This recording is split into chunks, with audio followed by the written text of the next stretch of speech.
कहानी के शुरुआत में हमें एक मायूस लड़के को दिखाया जाता है जो अपनी जिंदगी से काफी ज्यादा परेशान था। वो कहता है वैसे भी मैं घर जाके क्या करूंगा, या तो मैं टीवी देखूंगा या फिर मैं गेम खेलूंगा, क्योंकि उसकी जिंदगी में ऐसा कोई नहीं था जो उसका घर पर इंतजार करे। जिसके बाद वो अपना काम खत्म करके अपने घर की तरफ जा रहा था, जहाँ पर वो ध्यान नहीं देता और वो एक ट्रक से जाकर टकरा जाता है और उसकी वहीं पर मौत हो जाती है। जब उसकी आंख खुलती है तो वो एक दूसरी दुनिया में रिकार्नेट हो चुका था। तभी उसे एक बूढ़ा आदमी उठाता है और उसके ऊपर मैजिक करने लगता है। उस आदमी का नाम मार्लिन है और वो इस दुनिया का सबसे ताकतवर विज़र्ड है। अब उस बात को 8 साल बीत चुके थे। अब वो लड़का काफी ज्यादा बड़ा हो चुका था। वो बताता है कि मैं अपनी दादा दादी के साथ रहता हूँ और हाँ, मुझे अपना पिछला जन्म भी अच्छे से याद है कि मैं एक जापान नाम की कंट्री में रहता था। हालांकि मुझे याद नहीं है कि मेरी मौत आखिर कैसे हुई थी, पर मैं इस दुनिया में बहुत खुश हूँ। जिसके बाद सिन अपने घर पे जाता है, अपने दादा को पकड़े हुए शिकार को दिखाता है। उसने कुछ चिकन और एक जंगली सुअर को पकड़ा था, जिस पर सिन के दादाजी सोचते हैं कि वो अब दिन पे दिन और भी ज्यादा ताकतवर होता जा रहा है। जहाँ पर वो उसे लकड़ियों में आग लगाने के लिए कहते हैं। शिन यहाँ पर बिना मंत्र को बोले अपने मैजिक को इस्तेमाल कर सकता है, जिसे देख के उसके दादाजी काफी शौक होते हैं। उसी के साथ वो काफी खुश भी होते हैं, जिस पर वो कहते हैं कि तुम्हें सिर्फ मैजिक नहीं सीखना चाहिए, उसी के साथ तुम्हें तलवारबाजी भी सीखना चाहिए। तभी दादी मेलिडा और मिचेल भी वहाँ पर आते हैं। दरअसल मिचेल सिन को स्वॉर्ड चलाना सिखाता है, लेकिन उसकी दादी जब सुअर को देखती है तो उसके ऊपर भड़कने लगती है कि तुम इतना खतरनाक काम क्यों करते हो, तुम अभी बच्चे हो। जिस पर वो कहता है कि ये इतना भी ज्यादा खतरनाक नहीं था, मेरे पास मैजिक गियर है जो हम दोनों ने साथ मिलकर बनाया था। ये सुनकर वो काफी परेशान हो जाती है और कहती है कि किस दुनिया में 8 साल का बच्चा शिकार पे जाने लगता है। जिस पर वो अपनी तरफ उंगली करने लगता है, जिस पर उसके दादाजी कहते हैं कि तुम जानती हो कि सिन मैजिक करने में कितना ज्यादा माहिर है, अब उसके लिए ये जंगल घर सा है। जिसके बाद हमें 2 साल बाद का सीन दिखाया जाता है, जहाँ पर सिन अब 10 साल का हो चुका था। जहाँ पर उसके दादाजी उसकी ताकत को देखकर उसे एक डीमन के शिकार पे ले जा रहे थे। वो कहते हैं कि जादुई शक्ति इस दुनिया में चारों तरफ फैली है, लेकिन जो इसे कंट्रोल नहीं कर पाता है वो हिंसक बन जाता है और बिना सोचे समझे सभी पर हमला करने लगता है, जिससे वो एक बुरा इंसान बन जाता है। और ऐसे ही एक डीमन का निर्माण होता है, जिस पर सिन कहता है कि बहुत समय पहले एक इंसान हिंसक बन गया था और लगभग उसने पूरा शहर तबाह कर दिया था, पर आपने उस शहर को बचा लिया था, इसलिए आप वहाँ के हीरो हो, है ना दादाजी। जिसके बाद दादाजी उसे सिखाते हैं कि हम डीमन को कैसे ढूंढ सकते हैं। वो अपनी शक्तियों को चारों दिशाओं में फैलाने लगते हैं। अगर वो शक्ति किसी चीज से टकराती है तो तुम्हें महसूस हो जाएगा, जिसे बड़े जादूगर डीमंस को ढूंढने के लिए इस्तेमाल करते हैं, जिसे द सर्च मैजिक कहा जाता है। वो कहते हैं कि हो सकता है कि ये मैजिक तुम इतनी आसानी से ना सीख पाओ, क्योंकि ये बहुत मुश्किल है, पर मुझे उम्मीद है कि तुम जल्दी सीख जाओगे। उनकी बात पूरी हो पाती है इससे पहले शिन उस मैजिक को एक बार देख के ही अच्छे से इस्तेमाल करने लगता है, जहाँ पर वो जंगल के सभी जानवरों को महसूस करता है। उसी के साथ वो अपनी दादी को भी देखता है।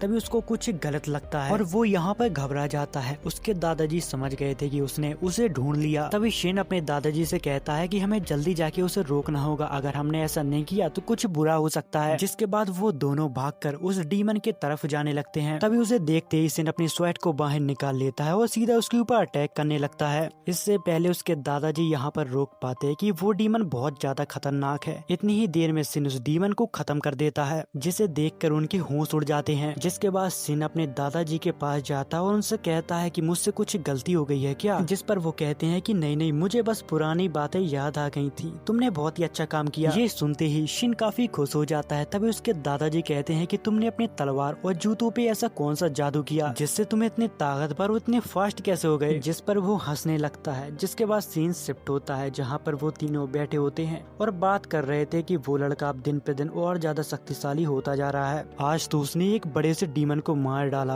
और उसे मेरी जरूरत ही नहीं पड़ी। जिस पर उसकी दादी कहती है कि मुझे लगता है कि वो कोई आम बच्चा नहीं है, मुझे लगता है कि वो दूसरी दुनिया से आया है। जिस पर मैलन कहते हैं कि मुझे फर्क नहीं पड़ता कि वो कौन है और कहां से आया है, बस वो मुझे दादा कहता है, मेरे लिए इतना ही काफी है। वो मुझसे बहुत प्यार करता है और मैं भी उसे अपना पोता मानता हूँ। जिसके बाद सीन शिफ्ट होता है, जहाँ पर मिचेल सिन को रोज स्वॉर्ड ट्रेनिंग देता है, जहाँ पर उसकी डे बाई डे उसकी ट्रेनिंग और भी ज्यादा हार्ड होती जा रही थी। जिसके बाद शिन के दादाजी शिन को कुछ बताने के लिए ले जाते हैं, जहाँ पर शिन कहता है कि मुझे पता है कि मैं आपका असली पोता नहीं हूँ, जिस पर वो कहते हैं कि मुझे माफ करना, मैंने ये बात तुम्हें पहले नहीं बताई। जिस पर शिन कहता है कोई बात नहीं, मुझे पहले से ही सब कुछ पता था। वो बताते हैं कि आज से 10 साल पहले डीमन ने एक गांव को तबाह कर दिया था, वहाँ पर कोई भी जिंदा नहीं बचा था। तभी मुझे एक बच्चे के रोने की आवाज आई, जिसे देखकर मैं हैरान हो गया कि जहाँ पर कोई भी जिंदा नहीं बचा वहाँ पर बच्चा कैसे सरवाइव कर गया। अगर वो उस बच्चे को ऐसे ही छोड़ देता तो वो बच्चा वहाँ पर मर जाता, जिसके बाद उसने उस बच्चे को अडॉप्ट कर लिया। तभी शिन कहता है कि वो लाल डीमन, अगर वो मेरे माता पिता का हत्यारा है तो मुझे लगता है कि हमने बदला ले लिया। और वो ये भी कहता है कि वो मेरे माता पिता होंगे पर मैंने कभी उनको नहीं देखा, मैंने हमेशा बस आपको देखा, इसलिए मेरे लिए आप ही सब कुछ हो। ये सुनते ही दादाजी एकदम खिल उठते हैं और मेरे साथ दादी मेटिल्डा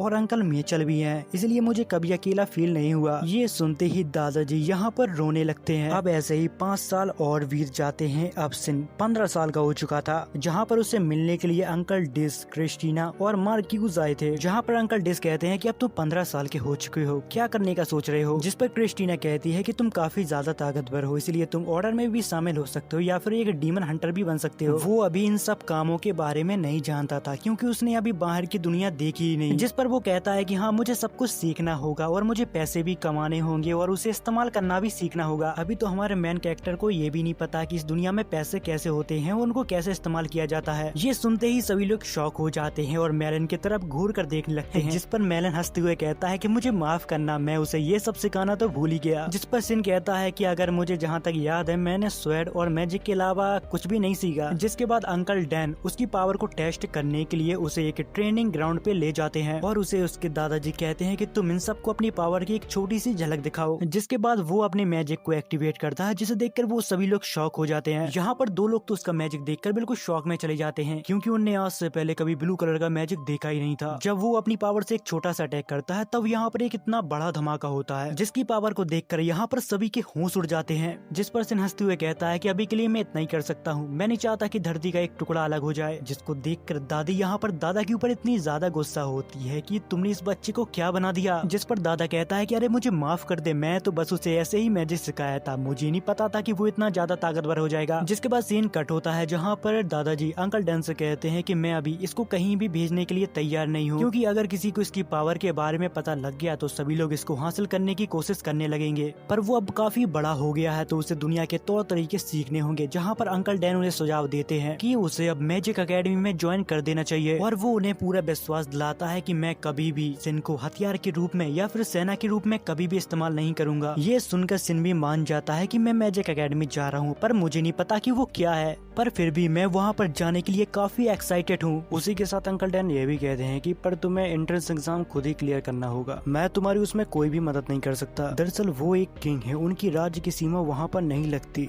और हाँ, जो 2 लोग इनके साथ हैं वो सिक्योरिटी गार्ड हैं। अब उसके दिमाग में सिर्फ एक सवाल था कि मेरे दादा जंगल में रहते हैं, फिर भी एक किंग उन्हें कैसे जानता है। अंकल डिसो से बताते हैं कि तुमने शायद एक कहानी सुनी होगी, एक शहर को एक डीमन ने तबाह कर दिया था, उसको रोकने वाला कोई नहीं था। फिर अचानक 2 सूरवीर आते हैं, उसकी तबाही को खत्म कर देते हैं और वहाँ के लोगों को आजादी दिला देते हैं। दरअसल वो मेरे ही देश में हुआ था और हमें बचाने वाले तुम्हारे दादा और दादी थे। उन दोनों ने अपने शानदार मैजिक से उस डीमन को खत्म कर दिया। जिसके बाद सीन कट होता है। अब वो सभी लोग कैपिटल के तरफ रुक करते हैं, जहाँ पर उन्हें चलते चलते आधा महीना बीत जाता है। सिन अपने दादाजी से पूछता है कि आपके पास कैपिटल में कितना बड़ा घर है, जिस पर वो कहते हैं कि मुझे नहीं पता, मैंने उस तोहफे को कभी देखा ही नहीं। जिसके बाद जब वो लोग कैपिटल के अंदर जाते हैं तभी वो एक गार्ड उनके रोक लेता है और कहता है कि कुछ आधार कार्ड वगैरह दिखाओ, उसके बाद ही तुम्हें अंदर भेजा जाएगा। जिसके बाद वो दोनों अपना रैंक कार्ड उसे दिखाते हैं, जिसे देख के वो घबरा जाता है और कहता है कि मुझे माफ करना, आप दोनों तो महान लोग हो। जब ये बात किंगडम की लोगों को पता चलती है तो वो भागकर उनके तरफ आने लगते हैं। जिसके बाद वो कहते हैं कि तुम हमारा काम जल्दी करो वरना यहाँ पर भीड़ लग जाएगी। जब वो लोग मैंसन पहुँचते हैं तब उनका बहुत ही अच्छे से स्वागत होता है। तभी सिन के दादाजी उससे कहते हैं कि तुम बैठे बैठे काफी बोर हो गए होगे, इसलिए जाओ शहर में थोड़ा घुमाओ। जिसके बाद सिन शहर को बहुत अच्छी तरह से घूमने लगता है। वो यहाँ पर घूमते घूमते खो गया था। तभी वो एक गली में पहुँचता है जहाँ पर कुछ गुंडे एक लड़की को परेशान कर रहे थे। तभी सिन उनको मना करता है एक लड़की को छेड़ने के लिए। तभी वो लोग कहते हैं कि तू कहाँ से आया बे, चल निकल यहाँ से, तू शायद जानता नहीं है कि हम लोग कितने खतरनाक हैं चूजे। जिसके बाद सिन उन लोगों को धोबी पछाड़ लगाने लगता है और कुछ सेकंड में ही उन सभी को साफ कर देता है। इतनी ही देर में यहाँ पर एक और लड़की आती है। वो सिन से कहती है कि शुक्रिया तुम्हारा हमें बचाने के लिए, जिसे देखकर सिन की होश उड़ जाते हैं और कहता है कि तुम कितनी ज्यादा क्यूट हो। जिसके बाद वो लोग अपना नाम बताते हैं कि मेरा नाम मारिया है और इसका नाम सिसली है। तभी मारिया कहती है कि हम उन्हें बहुत ही आसानी से हरा देते अगर हमने मैजिक इस्तेमाल किया होता। ये सुनते ही सिन उनसे पूछता है क्या तुम लोग मैजिक एकेडमी में स्टूडेंट हो? जिस पर वो लोग कहते हैं कि हाँ, हमने पिछले महीने ही एग्जाम दिया था। जिस पर वो कहता है कि मैं भी मैजिक एकेडमी में एडमिशन लेने वाला हूँ। जिस पर वो लोग कहते हैं कि हाँ, मुझे लगा कि तुम एक मैजिकल लेजेंड हो। अब उन सभी को एक ही एकेडमी में पढ़ना था, इसीलिए सिन उनकी तरफ दोस्ती का हाथ बढ़ाता है, जहाँ पर सिसली काफी ज्यादा शर्मा जाती है और मारिया उसे ये भी बताती है कि मैंने सुना है कि इस शहर में 2 लेजेंड आए हैं, मैटिल्डा और मार्लिन। जिस पर सिन कहता है कि हाँ, सुना तो मैंने भी है और पता है उनका पोता एंट्रेंस एग्जाम देने वाला है। मुझे तो अभी से सब्र नहीं हो रहा, मैं कब उससे मिल पाऊंगी। जिसके बाद सिन यहाँ से उठकर चला जाता है। जिसके बाद हमें अगले दिन का सीन दिखाया जाता है, जहाँ पर सिन एंट्रेंस एग्जाम देने के लिए आता है। तभी जब वो अपने रोल नंबर चेक कर रहा था, तभी यहाँ पर एक लड़का आता है। वो उसको वहाँ से हटने के लिए कहता है। उसकी बातों से वो वहाँ का गुंडा लग रहा था। सिन को ये बात बिल्कुल अच्छी नहीं लगती, इसलिए पकड़ के वो उसका हाथ तोड़ने लगता है। जिस पर वो कहता है कि मेरा नाम कर्ट है, मैं बहुत बड़े घर का लड़का हूँ, मैं साले तुझे छोड़ूंगा नहीं। इतनी ही देर में यहाँ पर अगस्त नाम का एक लड़का आता है। वो उससे कहता है कि तुम ऐसे करके अपने परिवार की वैल्यू खराब कर रहे हो। जिसके बाद कर्ट उससे माफी मांगता है और यहाँ से चला जाता है। जिस पर सिन उससे कहता है कि अच्छा, तो तुम अंकल डिस के बेटे हो। जिसको सुनकर सभी लोग शॉक हो जाते हैं। यहाँ पर अगस्त हंसने लगता है और कहता है कि आज से पहले कभी भी किसी ने मुझे इस नाम से नहीं बुलाया, तो फिर हम लोग कजन हुए।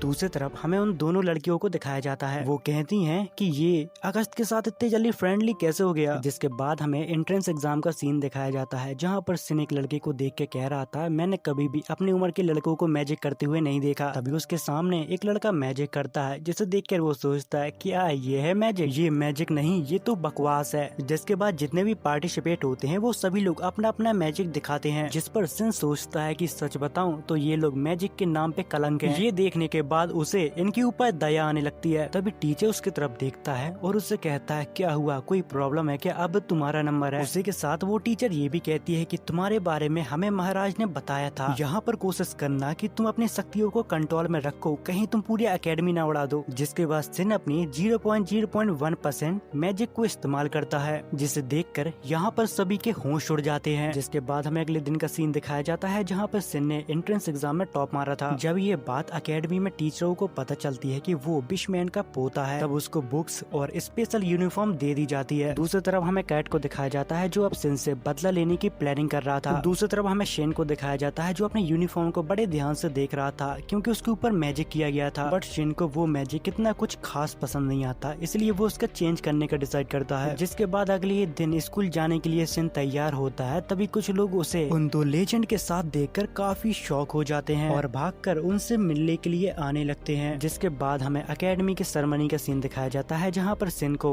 स्पीच देनी थी, क्योंकि वो इस साल का टॉपर था। यहाँ पर बहुत बड़े बड़े लोग उसकी स्पीच सुनने के लिए आए थे। जब टीचर उसका नाम लेके बुलाते हैं, तब क्लास में सन्नाटा छा जाता है। यहाँ पर सबको पता चल जाता है कि वो विशमैन का पोता है। वो यहाँ पर एक बहुत अच्छी स्पीच देता है, सभी को वो अच्छी लगती है सिवाय एक के। उसको इससे बहुत ज्यादा जलन हो रही थी। स्पीच खत्म होने के बाद मारिया सिन के पास आती है और उसे अपनी परेशानी बताती है। दरअसल सिसली को कोई परेशान करता है। इतनी ही देर में यहाँ पर कर्ट आता है, जिसे देखकर सिसली यहाँ पर कांपने लगती है। कर्ट उसका हाथ पकड़ने की कोशिश करता है, लेकिन सिन उसे दूर कर देता है, जिसे देखकर वो समझ जाता है कि उसे परेशान करने वाला और कोई नहीं, वही बदतमीज लड़का है। वो अपने पिता के ओहदे का फायदा उठाता है और स्कूल में रैगिंग करता है। तभी हमें एक बड़े सीक्रेट के बारे में पता लगता है कि कर्ट ने उसे धमकाकर उससे जबरदस्ती एंगेजमेंट कर ली थी, बल्कि सिसली को ये बिल्कुल भी पसंद नहीं था। तभी सिसली कर्ट के मुंह पर एंगेजमेंट तोड़ देती है, जिस पर कर्ट हंसने लगता है और कहता है क्या तुम सच में ऐसा करना चाहती हो? तुम्हें पता है ना कि तुम्हारे पिता मेरे अंडर आते हैं, मैं चाहूँ तो उनके साथ कुछ भी करवा सकता हूँ। ये बात सुनकर सिसली यहाँ पर डर जाती है। इतनी ही देर में यहाँ पर अगस्त आ जाता है। वो उससे कहता है कि मैंने तुमसे कल क्या कहा था, शायद तुम मेरी बात भूल गए। दरअसल यहाँ पर कर्ट है, वो अगस्त से बहुत ज्यादा डरता है, इसलिए वो यहाँ से फिर से डरकर भाग जाता है। जिसके बाद सब कुछ नॉर्मल हो जाता है और शिन उनको अपने घर पे इनवाइट करता है। इस बात से मारिया आलिया तो इतनी ज्यादा खुश हो जाती है, वो अपने मॉम डैड को बताने गई थी कि मैं विशमैन के घर पर जा रही हूँ। जिसके बाद हमें शिन के घर का सीन दिखाया जाता है, जहाँ पर वो अपने दादाजी से अपने दोस्तों को इंट्रोड्यूस करवा रहा था। जिसके बाद उनकी बातचीत होते होते यहाँ पर शाम हो जाती है। जिसके बाद शिन उन्हें उनके घर छोड़ने के बजाय यहाँ पर एक पोर्टल खोलता है और उन सभी को और अपने पुराने घर पर ले जाता है, जिसे देखकर वो सभी लोग हैरान थे। वो कहते हैं क्या बात कर रहे हो यार, तुम घने जंगल में रहते थे। जिसके बाद वो उन सभी को उनके घर पर छोड़ देता है। जिसके बाद हमें अगले दिन का सीन दिखाया जाता है, जहाँ पर वो लोग अकेडमी में आते हैं। जब यहाँ पर सभी बच्चे आ जाते हैं, इसके बाद यहाँ पर टीचर आते हैं। वो कहते हैं कि पहले मैं कुछ पढ़ा देता, उसके बाद तुम सभी को अकेडमी के बारे में बताऊंगा। जहाँ पर वो बताते हैं कि ये एक मेन गेट है, जहाँ पर बिल्डिंग को 2 भागों में बांटा गया है। जहाँ पर एक बिल्डिंग में उन्हें मैजिक सिखाया जाता है और दूसरे में मैजिक को प्रैक्टिकल करके दिखाया जाता है, और चाहो तो आप वहाँ पर फिजिकल ट्रेनिंग भी कर सकते हो। तभी यहाँ पर एक लड़की जिसका नाम एलिस है, वो सन से कहती है क्या तुम कोई ग्रुप ज्वाइन करने वाले हो क्या? जिस पर वो कहता है कि मैंने अभी इसके बारे में सोचा नहीं। तभी अगस्त कहता है रहने दो, तुम्हारे लेवल का कोई भी ग्रुप नहीं है यहाँ पर। और वो कहता है कि ऐसा क्यों नहीं करते कि तुम खुद एक नया ग्रुप बना लो। जिस पर टीचर्स भी उन्हें मंजूरी दे देते हैं। जहाँ पर अगस्त कहता है कि ये देखना काफी मजेदार होगा कि तुम किस तरह के ग्रुप बनाते हो। ये सुनते ही वहाँ पर जितने भी लोग होते हैं सभी लोग उसके ग्रुप में आना चाहते थे। तभी सिन टीचर से कहता है कि हम ग्रुप किस तरीके से बना सकते हैं और क्या होता है उसका प्रोसेस। बस 6 से ज्यादा लोगों को जोड़ना होगा और एक रिक्वेस्ट को डालना होगा, बाकी मैं सब कुछ संभाल लूंगा। तभी सिसिली कहती है कि अगर तुम एक नया ग्रुप बनाओगे तो हम दोनों को जोड़ना मत भूलना। तभी यहाँ पर थॉर नाम का लड़का कहता है कि अगर तुम ग्रुप के लीडर बनोगे तो वैसे में हमें क्या करना होगा। अब इतने सारे सवाल सुन के तो सिन का दिमाग ही घूमने लगता है। बट यहाँ पर उनके क्लासमेटों को सिर्फ ये चिंता थी कि हम ग्रुप का नाम क्या रखेंगे। तभी उसकी क्लासमेट कहती है कि हम ग्रुप का नाम अल्टीमेट मैजिक स्टडी ग्रुप रखेंगे। बट यहाँ पर शिन को ये नाम बिल्कुल भी पसंद नहीं आया था, पर बाकी लोगों को ये नाम बहुत अच्छा लगा। जिसके बाद हमें अंकल डिस और कुछ लोगों को दिखाया जाता है, जहाँ पर वो लोग चर्चा कर रहे थे इन कुछ समय में डीमंस की जनसंख्या कुछ ज्यादा ही बढ़ रही है। अगर ऐसा कुछ है तो किंगडम में हादसे की खबर आने लगती, बट ऐसा कुछ भी नहीं हुआ। जिसके बाद वो डोमिनिक से पूछते हैं तो फिर इसका मतलब क्या है। जिस पर डोमिनिक कहता है कि उनकी जनसंख्या धीरे धीरे बढ़ रही है, पर मुझे ऐसा लग रहा है कि कोई उन्हें बना रहा है और ये कोई मामूली मामला नहीं है, हमें इसकी जड़ तक जाना होगा। जिसके बाद किंग उन सभी को इन्वेस्टिगेट करने के लिए कह देते हैं। जिसके बाद हमें कैट के डैड को दिखाया जाता है, जो कैट के ऊपर बहुत भड़कते हैं क्योंकि इस राजा ने उनकी शिकायत की थी क्योंकि स्कूल में वो बहुत ही गलत काम करता था। बट कैट यहाँ पर थोड़ा पागल और सरफिरा टाइप का इंसान है। वो अपने डैड पर ही गुस्सा होने लगता है और कहता है कि मैं बड़े खानदान से हूँ तो मैं आम लोगों की तरह अपनी जिंदगी नहीं बिता सकता, और इन सब में गलती उस लड़के शिन की है क्योंकि जब से वो लड़का अकेडमी में आया है मेरा कोई इज्जत नहीं करता। ये सुनकर उसके डैड और भी ज्यादा गुस्से में आ जाते हैं और उसको एक थप्पड़ लगा देते हैं और कहते हैं कि तुमने रूल को तोड़ा है, इसलिए तुम्हें कठिन से कठिन सजा मिलेगी। जिसके बाद वो उसे एक रूम में बंद करवा देते हैं। अगले दिन ये बात शिन को भी पता चल जाती है, जिस पर वो कहता है कि मुझे समझ नहीं आता कि वो आखिर ऐसा बर्ताव क्यों करता है, जबकि हम अकेडमी में अपने खानदान का नाम इस्तेमाल नहीं कर सकते। जिस पर अगस्त के बॉडीगार्ड कहते हैं कि हम लोग मिडिल स्कूल में साथ पढ़ते थे, पर वो ऐसा पहले नहीं था। जिसके बाद वो मिस्टर स्ट्रॉम से मिला, फिर तब से वो ऐसे ही बर्ताव करता है। मिस्टर स्ट्रॉम एक टीचर थे जिन्हें अकेडमी से निकाल दिया गया था। वो अंधे थे पर उनका बर्ताव नॉर्मल इंसानों जैसा था और वो आंखों पर पट्टी भी बांधा करते थे। जिसके बाद हम मिस्टर स्ट्रॉन्ग को देखते हैं, जहाँ पर कैट की मॉम ने उन्हें अपने घर पर बुलाया था। वो कहता है कि अब आपका बेटा कैसा है। यहाँ पर कैट की मॉम रोने लगती है और कहती है कि डे बाय डे उसका नेचर और भी ज्यादा बेकार होता जा रहा है। ये सुनते ही मिस्टर स्ट्रॉन्ग के मुंह पे मुस्कान आ जाती है। जिसके बाद मिस्टर स्ट्रॉन्ग कैट के रूम में जाते हैं जहाँ पर वो पड़ा हुआ था। वो कहते हैं अरे देखो तो लोगों ने तुम्हारा क्या हाल कर दिया है, मैंने कहा था ना कि तुम स्पेशल हो, ये दुनिया तुम्हें नहीं समझ पाएगी। तभी यहाँ पर कैट कहता है कि मैं उस लड़की को हासिल नहीं कर पाया, मेरे रास्ते में वो लड़का आ गया था। जिसके बाद मिस्टर स्ट्रॉन्ग उसके ऊपर कुछ मैजिक करता है और उसे बदला लेने के लिए कहता है और यहाँ से चला जाता है। जिसके बाद सीन कैफे की तरफ शिफ्ट होता है, जहाँ पर अगस्त सिन से कहता है अब शायद तुम्हें सिसिली को घर पर छोड़ने नहीं जाना होगा क्योंकि कर्ट कमरे में लॉक है तो अब वो सेफ है। ये सुनते ही सिसिली यहाँ पर निराश हो जाती है। जिस पर सीन अगस्त से कहता है कि मुझे उसे घर छोड़ने में कोई दिक्कत नहीं है क्योंकि हम दोनों के घर एक ही रास्ते में पड़ते हैं। जिस पर सिसिली खुश हो जाती है और कहती है कि हाँ तुमने सही कहा, हम दोनों का घर एक ही रास्ते में पड़ते हैं तो हम दोनों साथ चला करेंगे। तभी उसके क्लासमेट उससे पूछते हैं क्या तुमने कभी डीमन का शिकार किया है, हमने तो मिडिल स्कूल बड़ी ही मुश्किल से पास किया था। जिस पर सिन कहता है कि हाँ मैंने एक डीमन को मारा था जब मैं 10 साल का था। ये सुनकर सभी के होश उड़ जाते हैं क्योंकि अभी तो वो अच्छे से मैजिक इस्तेमाल करना भी नहीं जानते, तो डीमन को मारना तो वो भूल ही जाए। जिसके बाद वो सभी लोग यहाँ से चले जाते हैं। तभी सिन शिन को एक बहुत बुरी शक्ति महसूस होती है कि कोई उसके ऊपर नजर रख रहा है। जिसके बाद वो अपनी सर्च मैजिक का इस्तेमाल करता है। तभी उसको यहाँ पर कर्ट देखता है जो काफी ज्यादा गुस्से में लग रहा था। तभी यहाँ पर कर्ट सिसिली को देखता है और उसके ऊपर फायर मैजिक से अटैक कर देता है। तभी उन्हें बचाने के लिए शिन यहाँ पर एक बैरियर बना लेता है, बट इस वजह से शिन के दोनों हाथ जल जाते हैं। जिस पर वो सोचता है कि ये सब इतने जल्दी हुआ कि मुझे कुछ समझ में नहीं आया और मैं अच्छे से रोक नहीं पाया। पर वो यहाँ पर क्या कर रहा है। जब वो लोग कैट को देखते हैं तो समझ जाते हैं कि कैट अब इंसान नहीं रहा, वो एक डीमन बन चुका है। ये देखकर शिन कहता है कि तुम लोग पीछे रहो, मैं उसे रोकने की कोशिश करता हूँ। जिस पर अगस्त उससे कहता है कि तुम कहाँ पर जा रहे हो, मैं भी तुम्हारे साथ चलता हूँ। जिस पर शिन उससे कहता है कि तुमने कभी डीमन का शिकार किया है, अगर नहीं किया तो पीछे रहो वरना तुम मारे जाओगे। जिसके बाद अगस्त सिसिली और मारिया से कहता है कि हमें यहाँ से जल्दी निकलना चाहिए वरना हम लोग उसकी मुसीबत बन सकते हैं। जब सब लोग यहाँ से चले जाते हैं जहाँ पर शिन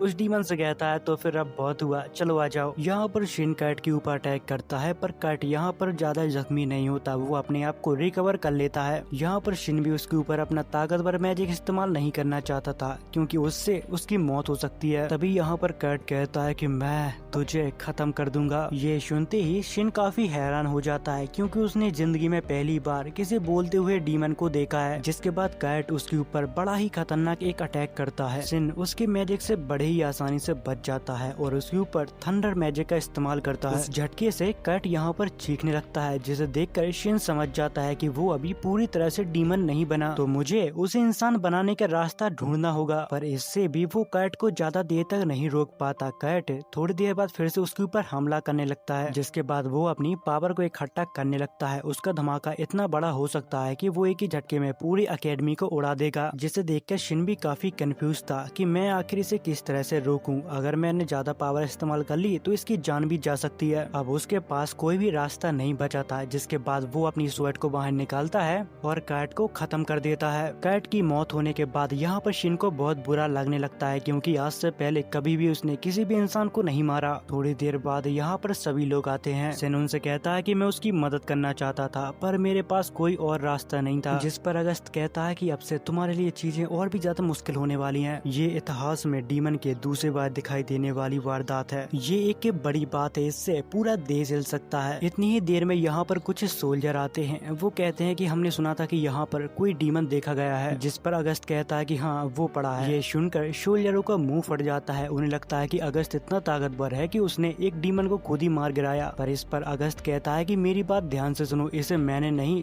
शिन ने उसको मारा है और वो बिशमैन का पोता है। ये सुनकर सभी सोल्जर खुश हो जाते हैं और कहते हैं कि ये हुई ना बिशमैन के पोते वाली बात। जिसके बाद हम मिस्टर स्ट्रॉन्ग को देखते हैं जहाँ पर वो कहते हैं कि हमारा एक्सपेरिमेंट कामयाब रहा और वो यहाँ पर शिन के ऊपर नजर रख रहे थे। तभी यहाँ पर अगस्त आता है। वो शिन से कहता है कि तुम यहाँ पर क्या कर रहे हो, सब ठीक है ना। पर वो इस बात से परेशान था कि आखिर वो डीमन कैसे बन गया। तभी थॉर नाम का लड़का कहता है कि जब पहली बार कोई डीमन बना था तो वो जादूगर बहुत ज्यादा ताकतवर था।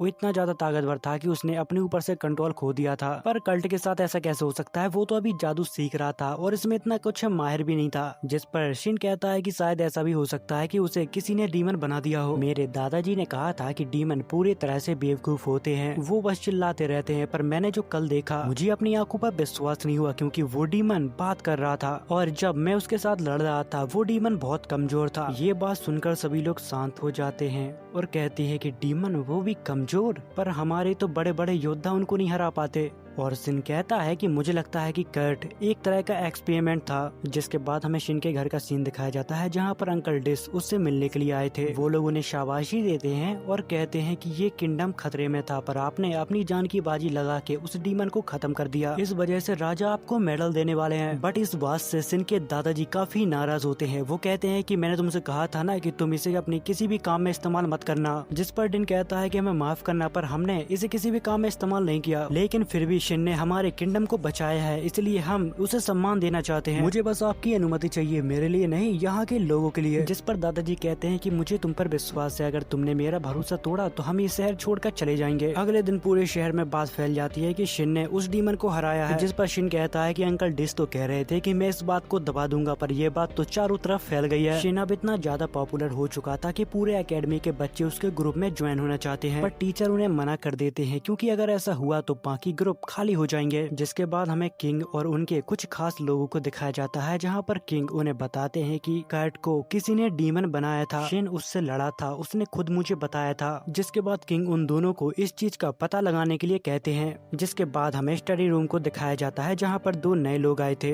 तभी शिन उस लड़के से कहता है कि तो फिर तुम लोहार हो, मैं एक नया हथियार बनाने की सोच रहा था। जिस पर वो घबरा जाता और कहता है कि नहीं, तुम्हारी तलवार तो डीमन को हरा सकती है, मैं तो सिर्फ चाकू बनाना जानता हूँ, मैं अभी नौसिखिया हूँ, पर मुझे यकीन है कि मैं धीरे धीरे सीख जाऊंगा। जिस पर शिन उन्हें बताता है कि मैंने तो बस साधारण तलवार को इस्तेमाल किया था और मैंने बस उसमें कुछ मैजिक भर दिया था ताकि वो और भी ज्यादा ताकतवर हो जाए। जिसके बाद वो उसे एक तलवार देता है और कहता है कि मैं इसमें सुधार करवाना चाहता हूँ। तभी यहाँ पर एक यूरी नाम की लड़की कहती है कि मुझे लगता था कि मैं मैजिक को अच्छे से इस्तेमाल कर पाती हूँ, पर अब तुम्हें देख के मुझे लगता है कि मैंने अभी तक कुछ भी नहीं सीखा। जिस पर शिन कहता है कि तुम चाहो तो मैं दादाजी से तुम्हें सिखाने के लिए कह सकता हूँ। ये बात सुनते ही यूरी यहाँ पर बहुत खुश हो जाती है। जिसके बाद हमें दो इन्वेस्टिगेटर को दिखाया जाता है। वो दोनों मिस्टर स्ट्रॉन्ग के पास कुछ जांच पड़ताल करने के लिए आए थे, क्योंकि एक वही है जो कैट के डीमन बनने से पहले उससे मिलने के लिए गया था। जिस पर वो लोग कहते हैं कि हमें आपकी मदद चाहिए, क्योंकि कैट एक मॉन्स्टर बन गया था, इसलिए हम चाहते हैं कि आप हमारी थोड़ी मदद करें। जिसके बाद मिस्टर स्ट्रॉन्ग उनकी मदद करने के लिए मान जाते हैं। जिसके बाद हमें स्कूल कैफेटेरिया का सीन दिखाया जाता है, जहाँ पर शिन उस लड़के को बता रहा था कि मुझे आखिर किस तरह की स्वॉर्ड चाहिए, मुझे पतली तलवार चाहिए पर वो मजबूत होने चाहिए, क्योंकि मेरे पास वो टूट जाती है। मुझे एक ऐसी स्वॉर्ड चाहिए जो बहुत पतली और मजबूत हो। जिस पर एलिश कहती है कि तुम न्यू तलवार क्यों नहीं खरीद लेते, आखिर तुम विशमैन के पोते हो। जिस पर शिन कहता है कि मेरी दादी मुझे पैसे नहीं देती, आखिर मैं कहाँ से खरीदूं। तभी उनमें से एक लड़का कहता है कि हमें ऐसी तलवार बनाना चाहिए जिसका हैंडल हम उससे अलग कर सके, जिससे हमारे पैसे भी बचेंगे। जिसके बाद वो लड़का उसे अपनी वर्कशॉप में चलने के लिए कहता है। जिसके बाद हमें उन दो गार्ड को दिखाया जाता है जो मिस्टर स्ट्रॉन्ग को अपने साथ राजमहल लेकर आए थे। वो उसे एक खुफिया जगह पे ले जाते हैं, जहाँ पर सोल्जर मिस्टर स्ट्रॉन्ग को घेर लेते हैं। तभी वो आदमी कहता है कि आपने एक बहुत बड़ी गलती कर दी है। आपको कैसे पता चला कि डीमन बनने वाला लड़का कर्ट है? क्योंकि हमारे राजा ने इस बात को किंगडम में फैलने नहीं दिया और इस बात को एक सीक्रेट बना दिया ताकि उसकी फैमिली को दिक्कत ना हो। अब यहाँ पर मिस्टर स्ट्रॉन्ग समझ गया था कि उसका भांडा फूट गया है और वो यहाँ पर जोरों से हंसने लगता है और कहता है कि उस नालायक को मैंने ही बनाया था। जिस पर वो आदमी कहता है कि घेर लो इसको, भागने मत देना। दूसरी तरफ हमें शिन के ग्रुप को दिखाया जाता है जो अकेडमी से वर्कशॉप की तरफ जा रहे थे। तभी वहाँ पर अचानक एक ब्लास्ट होता है। तभी हमें पता लगता है कि मिस्टर स्ट्रॉन्ग को किसी सीक्रेट जगह पे नहीं अकेडमी में लाया गया था। शिन उसे देखकर समझ जाता है कि ये तो मिडिल स्कूल का टीचर है मिस्टर स्ट्रॉन्ग। तभी इन्वेस्टिगेटर उन सबको यहाँ से जाने के लिए कहता है, क्योंकि कर्ट के पीछे इसका ही हाथ था। इस बात से शिन काफी ज्यादा गुस्सा हो जाता है और कहता है, क्या तुमने ही कर्ट को डीमन बनाया था? जिस पर मिस्टर स्ट्रॉन्ग यहाँ पर हंसने लगता है। शिन को इस बात पर काफी गुस्सा आता है, तो वो सीधा जाके मिस्टर स्ट्रॉन्ग के ऊपर अटैक करने लगता है, पर मिस्टर स्ट्रॉन्ग उसके हर अटैक को डॉज करता है और उसके ऊपर हमला करता है। जिसके बाद वो यहाँ पर हवा में उड़ने लगता है, जिसे देखकर शिन कहता है कि मुझे लगता था कि हवा में उड़ना नियम के खिलाफ है। जिसके बाद शिन भी हवा में उड़कर उसके ऊपर अटैक करता है, जिस अटैक से मिस्टर स्ट्रॉन्ग के आंखों पे बंधा हुआ मास्क टूट जाता है और उसकी आंखें दिखने लगती हैं, जो बिल्कुल रेड थी, जिसे देखकर लग रहा था कि वो एक डीमन है। तभी मिस्टर स्ट्रॉन्ग कहता है कि मैं अब इंसानों से काफी ऊपर आ चुका हूँ, इंसान मेरे लिए कीड़े मकोड़े हैं। जिस पर शिन कहता है कि तुम एक ऐसे डीमन हो जिसके अंदर की फीलिंग मर चुकी है, और वो सोचता है कि अगर मैंने इसको नहीं रोका तो ये इस शहर को तबाह भी कर सकता है और उसमें लाखों लोगों की जान भी जा सकती है। जिसके बाद उन दोनों की बैटल यहाँ पर और भी ज्यादा इंटेंस होती जा रही थी। तभी यहाँ पर शिन को थोड़ा सा समय मिलता है। शिन अपने खतरनाक मैजिक का उसके ऊपर इस्तेमाल करता है, जिससे यहाँ पर काफी बड़ा ब्लास्ट होता है। अब सबको लगता है कि मिस्टर स्ट्रॉन्ग शायद मर चुका है। शिन उसको कंफर्म करने के लिए अपने सर्च मैजिक का इस्तेमाल करता है, पर उसको कुछ भी नहीं मिलता, जिससे उसे लगता है कि शायद वो अब इस दुनिया में नहीं रहा। तभी यहाँ पर एक बूढ़ा आदमी आता है। वो शिन से कहता है कि तुम इतने उदास क्यों हो? क्या तुम्हें ये लगता है कि तुमने किसी इंसान को मार दिया?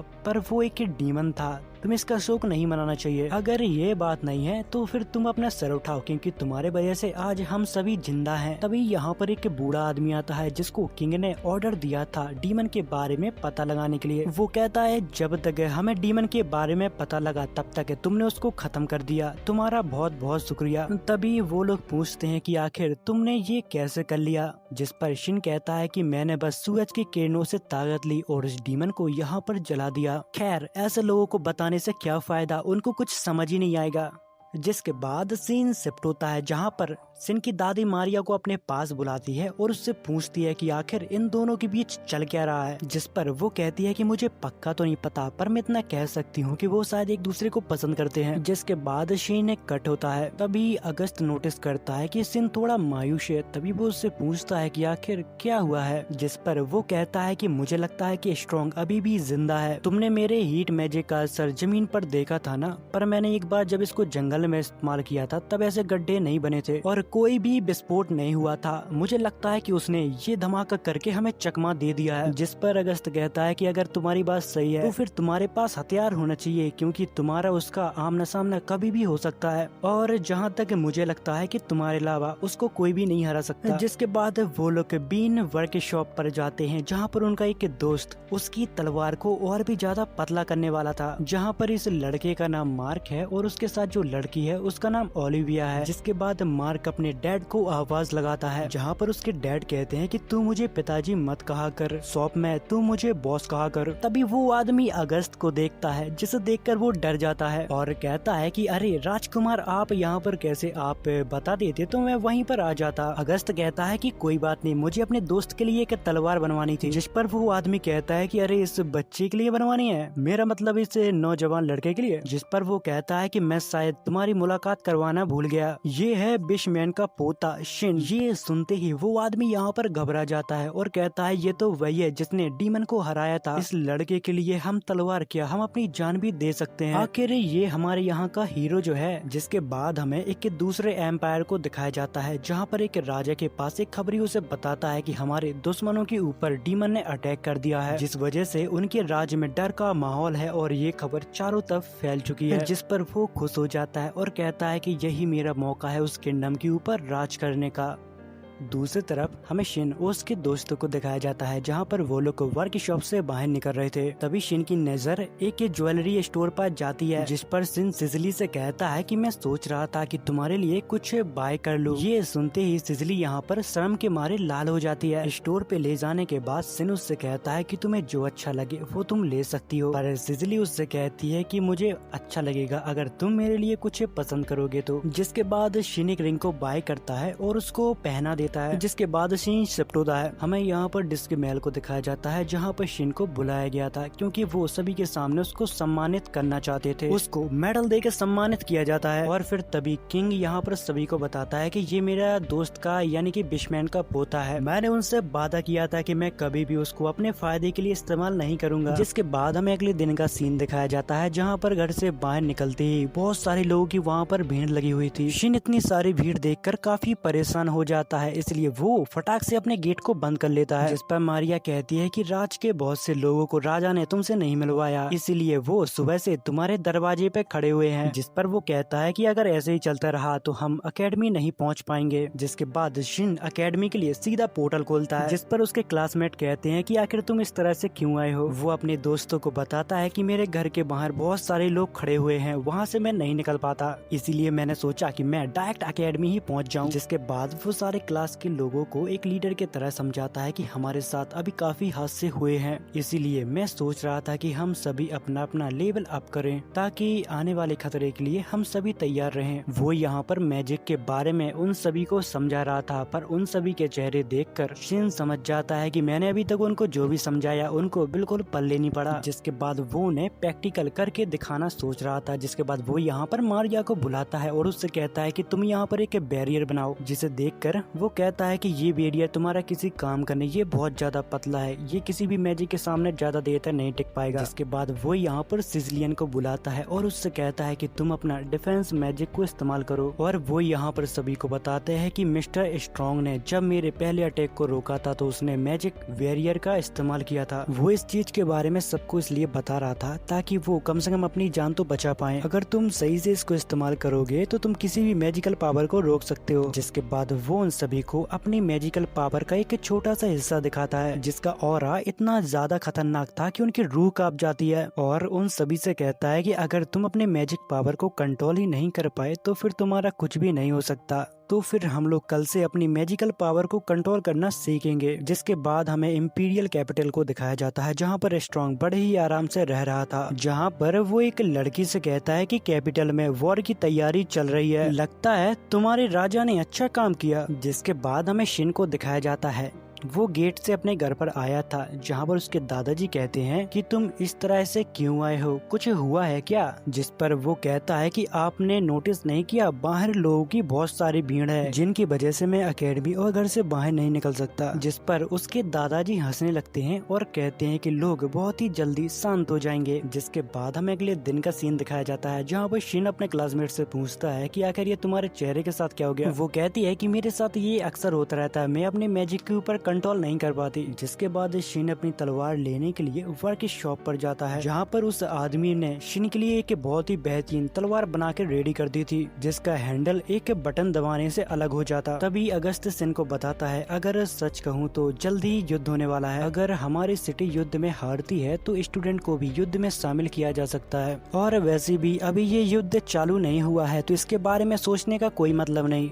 जिसके बाद हमें इम्पीरियल के राजा को दिखाया जाता है, वो अपने सर्वेंट के ऊपर काफी ज्यादा गुस्सा होता है। किंग कहता है कि मुझे झूठी खबर दी गई थी, बुला उसे जिसने मुझे ये खबर दी थी। जिस पर उसके सर्वेंट कहते हैं कि कल रात से वो और उसकी टीम अचानक गायब हो गई। ये सब सुनने के बाद राजा समझ जाता है कि उसके साथ एक बहुत ही बड़ा धोखा हुआ है। तभी एक सोल्जर आता है, वो उसको बताता है कि कैपिटल में डीमंस का अटैक हो गया है। जिसके बाद हम डीमंस को देखते हैं जो पूरे किंगडम में तबाही मचा रहे थे, और तभी हमें पता चलता है कि इस किंगडम के ऊपर हमले करने वाला कोई और नहीं, मिस्टर स्ट्रॉन्ग है।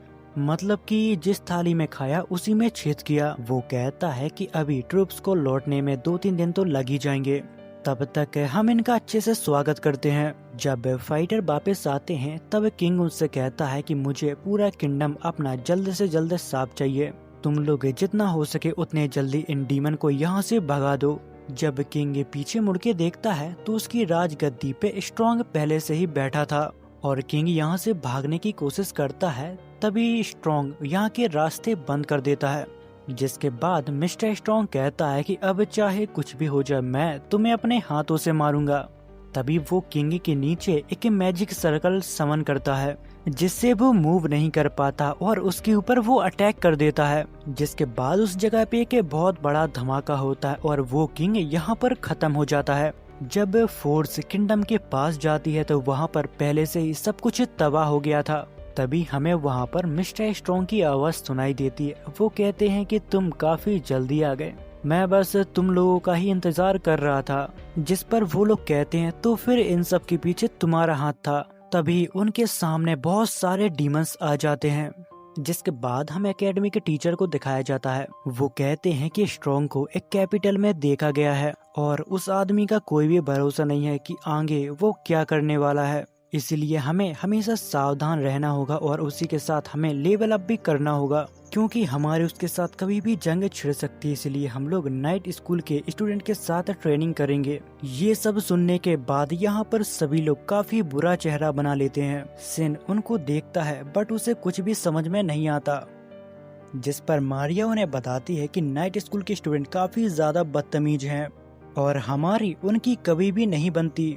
तभी मारिया सिन से कहती है तुम तो मैजिक और स्वेट को दोनों को ही इस्तेमाल कर सकते हो।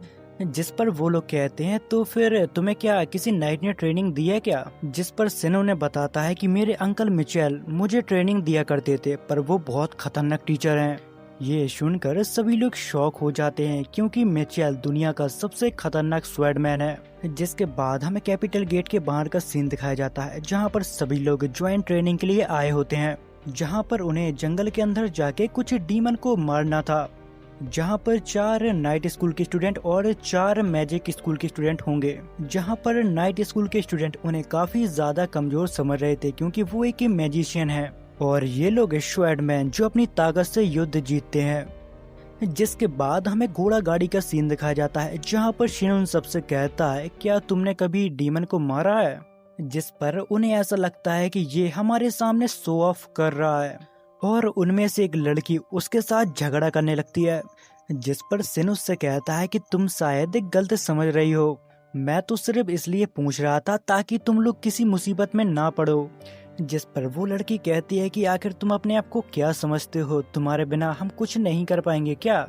इस बात को याद रखना कि मैजिशियन किसी भी काम के नहीं रहते। जिस पर सिन उसे बताता है कि मैं तो तुम्हारे भले के लिए कह रहा था, अगर तुमने मेरी बात नहीं मानी तो शायद तुम वहाँ पर मर सकते हो। जिस पर वो लड़की कहती है कि तुम अपनी बकवास को बंद करो, उन डीमंस को हराने के लिए हमारा नाइट स्कूल ही काफी है। तभी अगस्त यहाँ पर कहता है कि तुम्हें अपनी पावर पे अगर इतना ही घमंड है तो हम लोग तुम्हारे साथ नहीं लड़ेंगे। जिसके बाद जब वो लोग बीच जंगल में पहुँचते हैं, जहाँ पर उन्हें मार्क और क्रिस्टीना भी मिलते हैं जो कि उनकी ट्रेनिंग में मदद करने वाले हैं। जिसके बाद वो लोग अलग अलग टीम बना के अपनी जंगल के अंदर जा ही रहे होते हैं। तभी उन्हें सर्च मैजिक से डीमन का पता लगता है जो कि उनकी काफी पास था।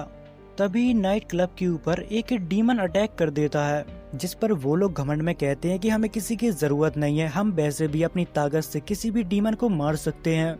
फिर वो लोग डीमन को घेर के उसके ऊपर अटैक करते हैं, बट वो डीमन काफी ज्यादा स्ट्रॉन्ग था, जहाँ पर वो डीमन उन्हें बहुत बुरी तरह से पीटता है, जिसे देखकर वो समझ जाते हैं कि सिन ने शायद सही कहा था, किसी भी डीमन को मारना हलवा नहीं है। अब वो डीमन उन लोगों की जान लेने ही वाला था, तभी पीछे से सिन आता है और उस डीमन को खत्म कर देता है। जिसके बाद सिजली जितने भी लोग जख्मी होते हैं उन सभी को वहां पर आके हील करती है। बट जब वो लड़के सिजली को देखते हैं तो वो उसके पीछे पागल हो जाते हैं, और ये सब देख के शिन को काफी जेलस फील हो रहा था, क्योंकि वो लोग सिजली की काफी अच्छी तरह से खातिरदारी कर रहे थे।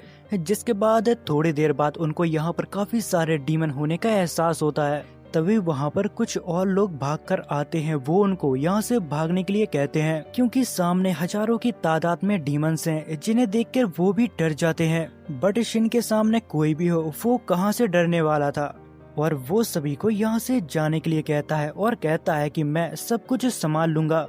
जिस पर क्रिस्टीना कहती है कि तुम लोग शिन के पीछे ही रहना और उसका जलवा देखना। जिसके बाद शिन अपने मैजिक को एक्टिवेट करता है और अपनी पावर से एक ही झटके में सभी डीमन को खत्म कर देता है, जिस वजह से आधा जंगल साफ हो जाता है। तभी यहाँ पर वो लड़की आती है जो शिन के साथ झगड़ा कर रही थी, वो आके उससे माफी मांगती है।